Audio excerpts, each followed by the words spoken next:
Hey guys, it's John Callan from KHL Motorsport, and this is the Contact Patch podcast where the rubber meets the road. What an interesting turn of events for this episode, where we are recording this one in the midst of an impending super typhoon that is coming towards the Philippines, and as of this recordings, already in the Philippine area of responsibility. The weather seems to be okay for now in the Metro Manila region where we are based. However, we're still worried that the typhoon may change course and directly impact the Luzon landmass. But as of now, as the way things look, it does not seem to be the case. It is seemingly going to veer off and away instead of hitting anywhere near Luzon or even hitting or reaching landfall in any land territory of the Philippines. It's seemingly, hopefully, going to veer away. And good projection also, or good predictions by Pag-asa and other agencies, is that the typhoon is also weakening. So Alhamdulillah, that's good, and hopefully we get good weather for the next several days. But it seems that the typhoon will be a bit stagnant for 1 week in Philippine territory. It might be very rainy where we are at in the next couple of days or more than a couple of days. So hopefully we are able to work and function correctly in the days and this coming week to come. So the typhoon is internationally known as Mawar, but in the Philippines we call it Typhoon Betty. It's the second typhoon to enter the Philippine area of responsibility this year. As you may not know, the Philippines gets the most typhoons out of any country in the whole world. Getting 15 to 20 typhoons a year is no big deal for the Philippines. And some of them, they just make it more rainy. Some of them, we really experience head on at different parts of the archipelago. This super typhoon Mawar slash Betty is actually quite scary because it had become a super duper typhoon with speeds projected to have been over 260, close to 300 kilometers per hour. So that was like Typhoon Haiyan that struck, I think it was the Leyte area. That it was that strong. That particular typhoon caused so much destruction, and thankfully, we for this typhoon at least we are hopefully going to be spared from that one. So yeah, we're just monitoring the typhoon situation and still praying for good weather and good times ahead. All right, so that's it for the intro. Let us first now take the time to thank today's episode sponsor.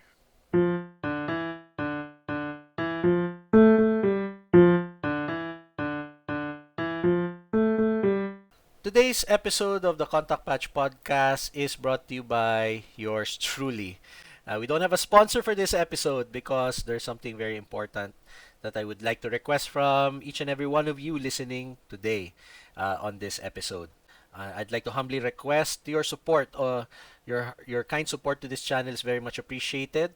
Uh, if you haven't subscribed already to our YouTube channel, KHL Motorsport Kuhol Garage, please do so. Every subscription counts. While we are already at the threshold of 1,000 subscribers, and in that regard, we'd like to thank all of the people who have supported us to reach this milestone. However, we're still not monetized yet, and therefore, we really need even more of your support. If you really enjoy our content, please continue watching our videos. And please like our videos. It really gives us not necessarily monetary rewards as of this time, but at least we will have the psychic rewards that at least people appreciate what effort that we are doing to document our adventures in the motoring motorsport space in the Philippines. As the host of the Contact Patch podcast and as the chief cook and bottle washer of this YouTube channel, I really would like to thank you guys in advance for your support. Thank you for your continuing support, and hope to see you guys on the future videos that we're gonna come up with and disseminate in our channel. So, and oh yeah, if you are interested to have your company sponsor a set of episodes of our projects and or our quaint little podcast, we're open to collaborating with your brand and your company. Our details will be at our about page. You can email us there if there's anything that you want us to work together with. But for now, that's it, guys. Thank you so much, and let's get you back to the episode of the Contact Patch podcast that you are listening to right now. Thank you, guys.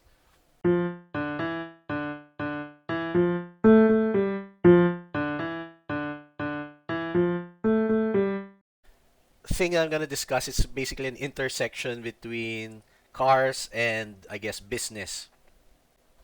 Because for the car manufacturers and car brands in the Philippines and the car industry in general, or the sale of new cars, it's a big business, it's a big industry. And I guess it is the prerogative of the car manufacturer or the car brand to really emphasize and impose what they want and what they desire for their brand in a particular sales territory that they're able to sell cars at. And so this is the case with a certain car brand that is slowly becoming close to my heart. For obvious reasons, it is the MG brand of cars. So MG, as you may know, is a British brand, but currently the brand is currently owned by SAIC from China. So these MG cars, especially the ones that are coming to the Philippines, are made in China by SAIC Motor, and they're a big company. They have several brands. They hold Volkswagen in China, and they have a bunch of other relationships with other manufacturers, and they also have their own indigenous car brands. MG in the Philippines was represented by a local distributor that has been importing other brands for several years now. So they're a well-known distributor. And I read an article recently that states that supposedly, allegedly, or whatever, that the distributorship by this company is being taken away and it is going to be managed now by the mother company itself.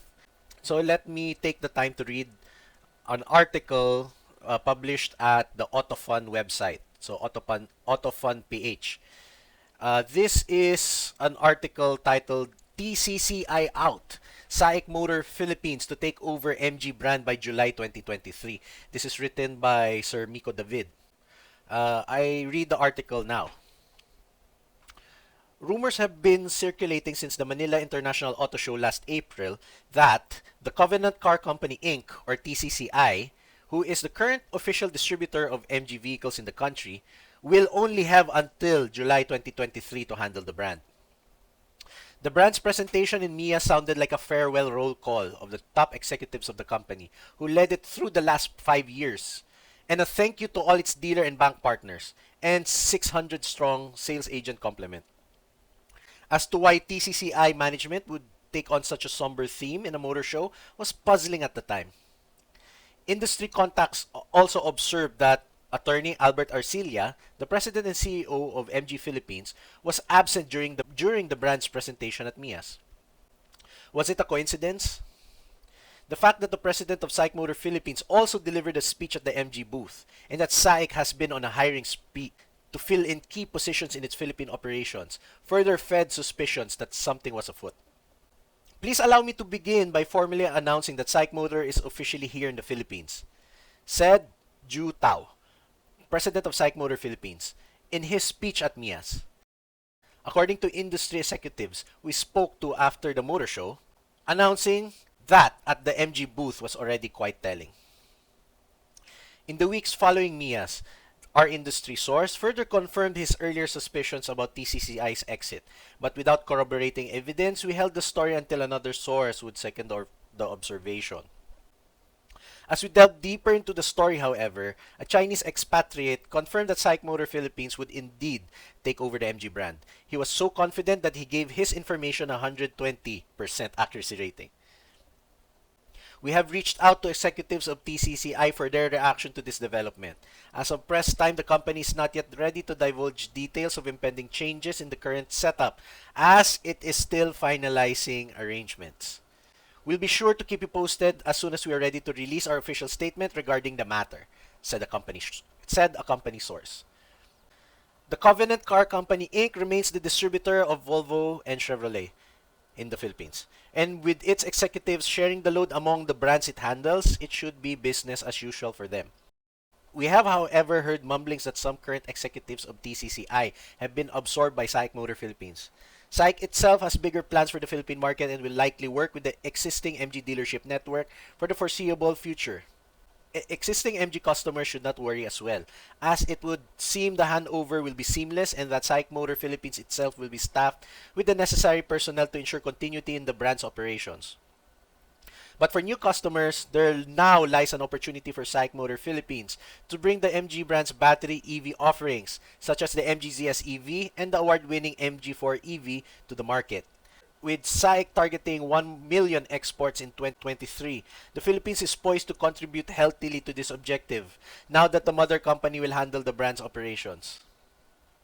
SAIC, or Shanghai Automobile Industry Corporation, is the largest of the four state-owned car companies in China. It has some familiar brands under its fold: Maxus, MG, Volkswagen, General Motors, SAIC GM Wuling, SAIC Iveco, Hongyan, and Sunwin. Could this also be the start of SAIC bringing in more brands that do not yet have a presence in the country? We will soon find out. So, what are my thoughts regarding this matter? Obviously, I have an MG car, MG ZS style variant. That's my daily driver. So, I am more than a passing observer. Also, am cognizant of my need to be able to maintain my car over its projected time with me. So, the need for spare parts is, of course, top of mind and top of my concern list. So the success of the distributor and the success of the distribution and sales of the brand is very important and critical to me, at least to my perspective. So with that said, with the distributor being eased out and the mother company now selling the cars directly, this is not the first instance in recent history that this has happened in the Philippine market. Remember, guys, that Hyundai Korea has kicked out the previous distributor and is now selling the Hyundai vehicles directly. The screw up with that one is I don't know how they handled it, but for several years, the sales of Hyundai vehicles were at their peak. They were already at the top 3 or top 4 selling car mark in the Philippines. And yet, when the rumors started to come out that there was going to be a change of guard as far as the distributorship of Hyundai vehicles is concerned, sales have precipitously dropped very, very heavily. And when we were looking at cars during that period, there was not a lot of stock of Hyundai vehicles to buy. The dealerships were like an empty place, devoid of sales and salesmen. And we have seen also dealerships, two dealerships in the Parañaque area have closed down roughly at the same time. One has become an MG dealership, but of course held by a different guy, I would assume. And the other dealership on the other side of Parañaque is, I don't know if it's an MG or Geely or some other brand. I don't exactly remember because I'm not from that part of Parañaque. But those two dealerships have gotten away from Hyundai and moved to different brands. So it's very tumultuous that a transition like this, that the distributor is being eased out. It's always a tumultuous time. But what really kind of sucks, of course, I'm not an insider to any of these companies, but as an outsider speaking, looking from the outside, isn't that a bit of a dick move? That the success of the brand came from your distributor that handled the brand. And MG is probably the most top-selling Chinese car brand in the Philippines. Is either MG or Geely now that is the top Chinese brand. Uh, isn't that kind of a dick move that you're going to ease off the success of the brand or of the people handling your brand on the sales aspect of MG vehicles? Sure, I mean MG vehicles, I have the ZS. It's a nice car. It's not fast, but it is a decently riding car with seemingly decent quality. The Filipino is very brand conscious, especially when they're buying something as expensive as a car. You cannot sell on quality alone, especially when you're an upstart. Quality will sell you repeat customers and customers from word of mouth. But there will be some few guys that need to be attracted by the affordability of your product. So As far as the affordability of the product, of course, we have to thank more so the manufacturer for that one, for making the cars cheap as compared to an equivalent Japanese car that you could buy instead. However, the marketing, the sales, the after sales, and all that, the responsibility of your distributor here in the country. This is the same thing I would say to Hyundai. Hyundai was a top 3 brand already. Top 3 selling brand, just behind Toyota and Mitsubishi. I think they've reached that one. If they're not top 3, they're top 4. Out of the tens of brands available in the country, and we had the Hyundai accent. I had the Hyundai Getz. I was able to get the Get CRDI for as a daily driver. That was from Harry, and my mom used to have an accent gas 2012 model. Those were decent cars, decent daily drivers.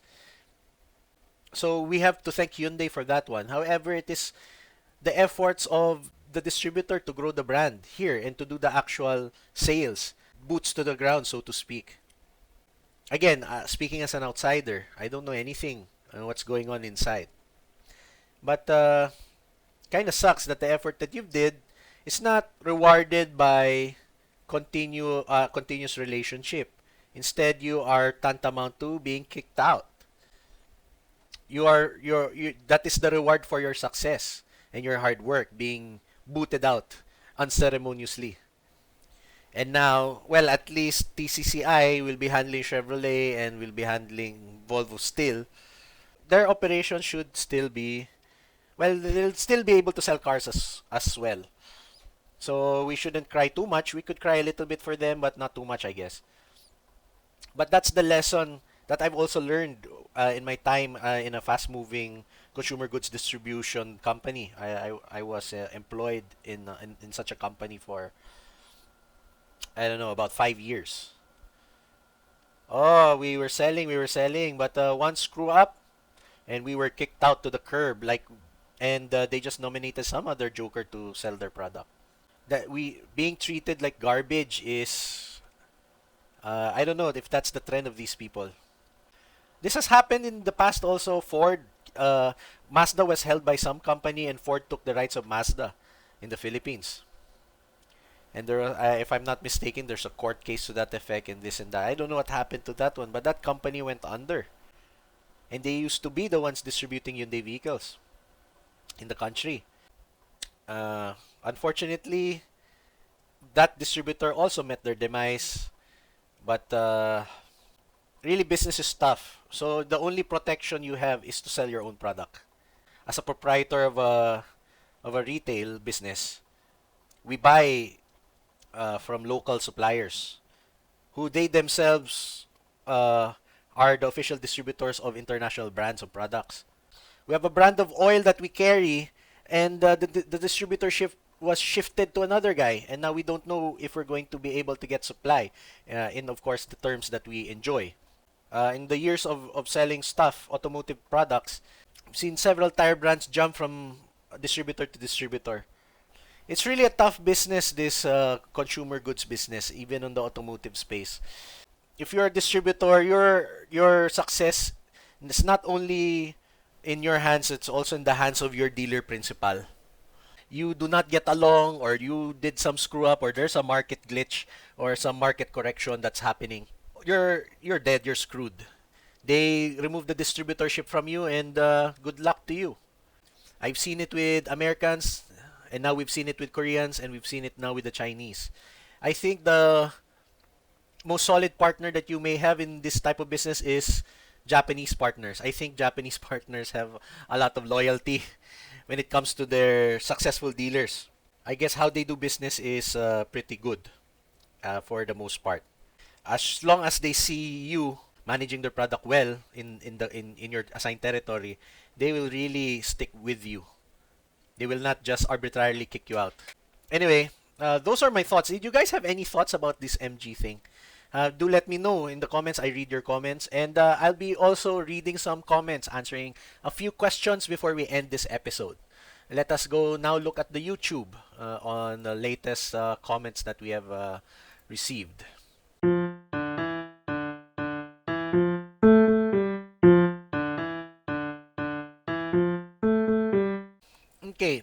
this comment from Mr. T.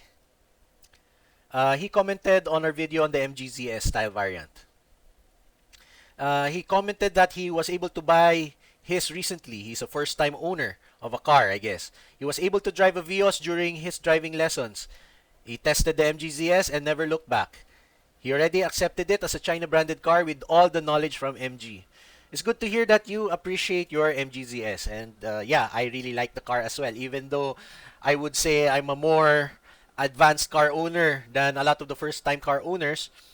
I've driven cars, obsessed over cars, new and used, modified cars, and all sorts of things with the car hobby.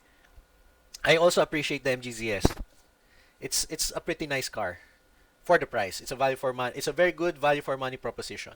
So hopefully that part supply is not affected by whatever shift of management that it's gonna happen in the Philippines. I don't know how that's gonna go, but hopefully we can still drive the car for as long as we wish and be supported with the parts that we need. All right, so we have a few other questions from with regards to the 4G63 swap that we have done to two different cars. So we got one from Mr. Hugo. We did the 4G63 twin cam conversion one day video. And Hugo asked, what block are we using? Just to clarify, we did mention it on the previous video that we are using the engine from a G63BT. So it's a single cam Series 80 turbocharged engine that came from the Galant Sigma. It was made in 1982 based on the valve cover. I saw a date stamp 1982. So it's a 1982 block. And we've fitted in a 1992 cylinder head from a Galant GTI, and we put in a valve cover that was made in 1997 for Hyundai Sonata. So 1982, 1992, and 1997 parts that we are using to build this proposed drift engine together. Twin cam turbocharged 4G63. So yeah, it's a G63BT block. And the last question about our project, it is from Vian, who has asked several questions already in the past. Can I put Evo 4 gearbox in the G4JP? Yes, our project, Coupe all-wheel drive, that is exactly what we did. We put in, instead of, since our Evo 4 engine broke, we put in the G4JP Sonata motor into the car. So that bolts on, I mean the G4JP bolted onto the Evo 4 four-wheel drive transmission. It bolts on, flywheel is actually Evo 7 technically, but basically Evo 4 will still work, flywheel, the starter will work. However, the issue there now is if you would review our previous videos, the crankcase for the Sonata engine does not work with the starter for the Evo.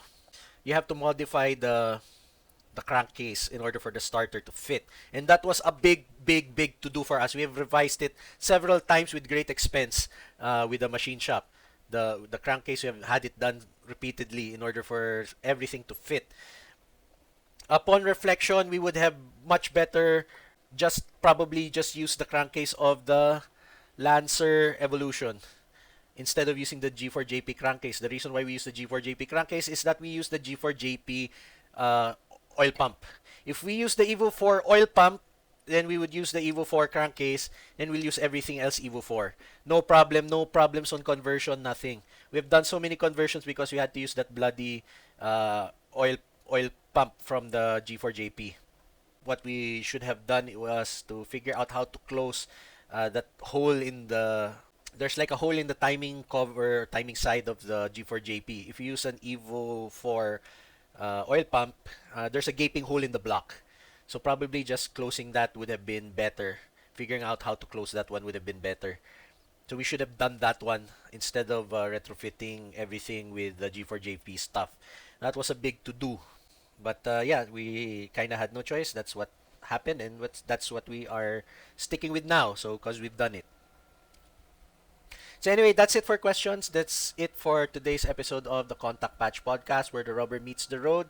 Thank you so much for listening, and hope that you guys enjoy and perhaps you can leave a comment about the status of MG vehicles in the Philippines. It's really a concern that bothers me, and hopefully that we can have some good conversations regarding that one. So anyway, until the next episode, guys, thank you so much for listening, watching this, and hope to see you guys next time on the Contact Patch podcast, where the rubber meets the road. Ciao, guys.